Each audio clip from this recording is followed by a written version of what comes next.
Salut, c'est Clément de Mouvement Conscient et dans cette vidéo on va parler de force. Plus précisément, je vais vous parler de deux erreurs que vous ne devez jamais faire si maintenant vous voulez véritablement développer un corps qui est fort. Si vous voulez vraiment développer une force qui est accrue, vous ne pouvez pas faire ces erreurs-là. Et je vous assure que si vous allez suivre maintenant les conseils que je vous donne dans cette vidéo, vous allez devenir plus fort. Alors je vais tout de suite commencer par le premier point que je souhaite aborder, c'est que trop de personnes travaillent jusqu'à l'échec musculaire et ce trop souvent. Et je comprends pourquoi ces gens le font. C'est-à-dire que dans CGT, on a vraiment cette culture de l'effort et de l'intensité. Et lorsqu'on travaille jusqu'à l'échec musculaire, puisque c'est tellement dur, et ben ça nous donne le sentiment de faire du vrai taf, de faire le genre de taf qui va nous faire progresser.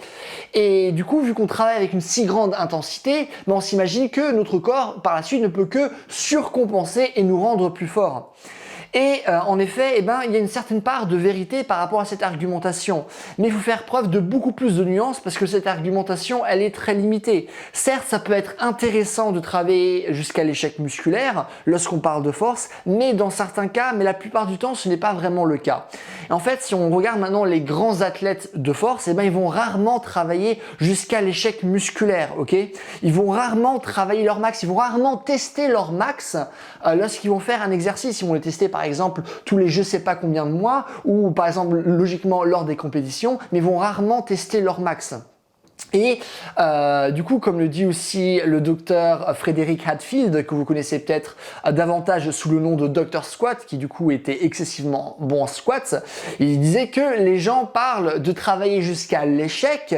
Moi, je pense que c'est une mauvaise idée. Il disait qu'il faut travailler jusqu'au succès. Du coup, faire la différence entre échec et succès. Et lui, il parlait de l'importance en fait de s'éloigner le plus possible des conditions dans lesquelles on pourrait se retrouver en échec musculaire.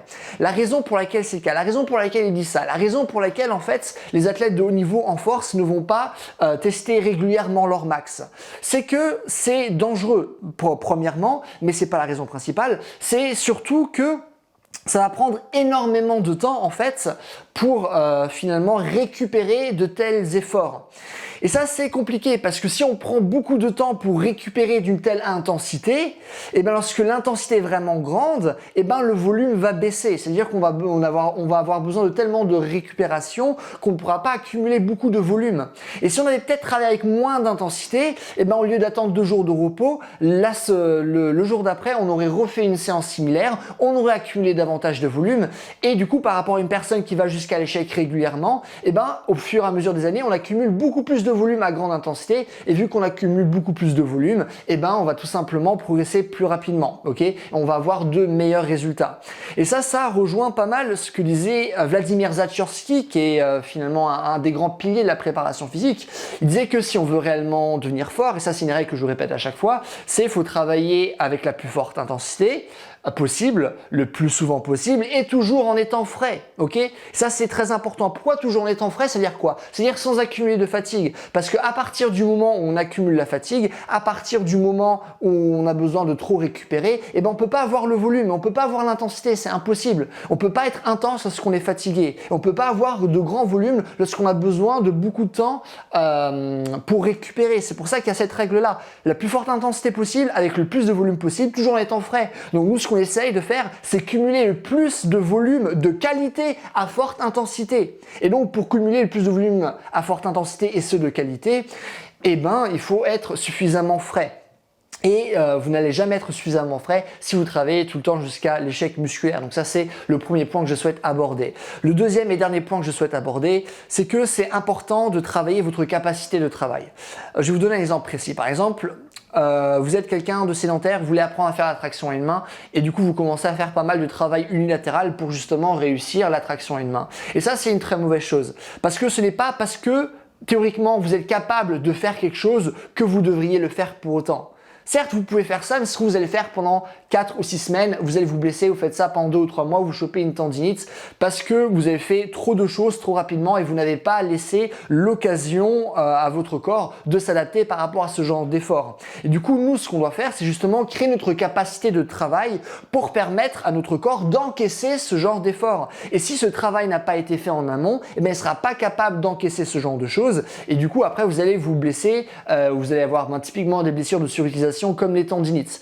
Donc ça, c'est vraiment quelque chose de très important à garder en tête parce qu'on s'imagine toujours que non, au fur et à mesure que je vais m'entraîner, au fur et à mesure que je vais faire mon travail unilatéral pour réussir ma traction à une main, mon corps va progresser et au fur et à mesure de sa progression, il pourra encaisser davantage de travail, ce qui est entièrement vrai. Mais la plupart des gens, lorsqu'ils vont avoir des blessures de surutilisation, c'est parce qu'ils font trop de choses et ce trop rapidement parce que la structure n'a pas été créée au préalable. Donc au lieu de commencer tout de suite avec du travail très intense unilatéral, ce qu'on va faire, c'est du travail bilatéral, de traction normale, créer davantage de volume. Et une fois que le corps est habitué à un certain volume, maintenant on pourra baisser le volume et privilégier par exemple l'intensité. Parce que les tendons auront eu suffisamment de temps pour s'adapter, une certaine coordination aura été créée, tout le travail technique aura été fait au préalable et vous allez quand même avoir accumulé pas mal de travail au préalable pour pouvoir justement encaisser les choses plus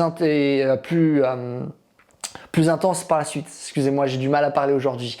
Et donc voilà, ça c'est vraiment quelque chose qui est très important. Et trop peu de personnes se posent ce genre de questions. Est-ce que maintenant j'ai la capacité de travail nécessaire pour accomplir les objectifs que je souhaite accomplir? Parce que souvent on est très motivé par quelque chose et du coup on a tout de suite envie de travailler très spécifiquement sur ces choses-là.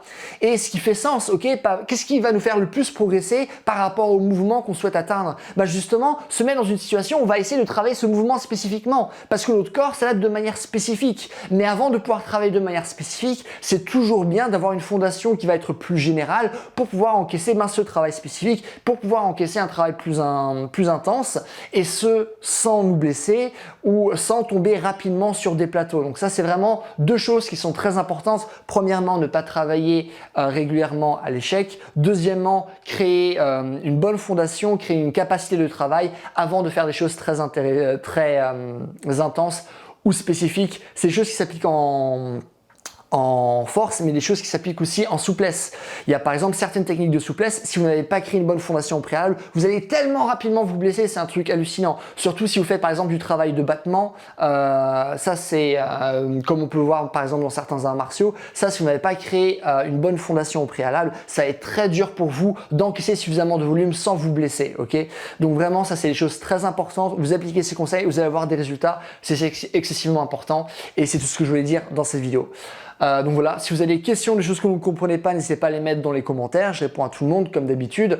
Je vous le rappelle également que là jusqu'au 16 janvier, c'est le dimanche 16 janvier il me semble, que je reprends des personnes en coaching, ok? Donc si vous voulez vous faire coacher par mois, que ce soit en préparation physique, que ce soit en mouvement, que ce soit par rapport à la force, la vitesse, l'endurance, vraiment toutes ces qualités physiques là, si vous avez des objectifs très précis à atteindre, comme par exemple savoir faire les grands écarts, savoir faire le muscle up, travailler sur vos pompes en poirier, simplement développer vos forces de manière générale, vous remettre en forme, n'hésitez pas à aller sur mon site, c'est le premier dans la description.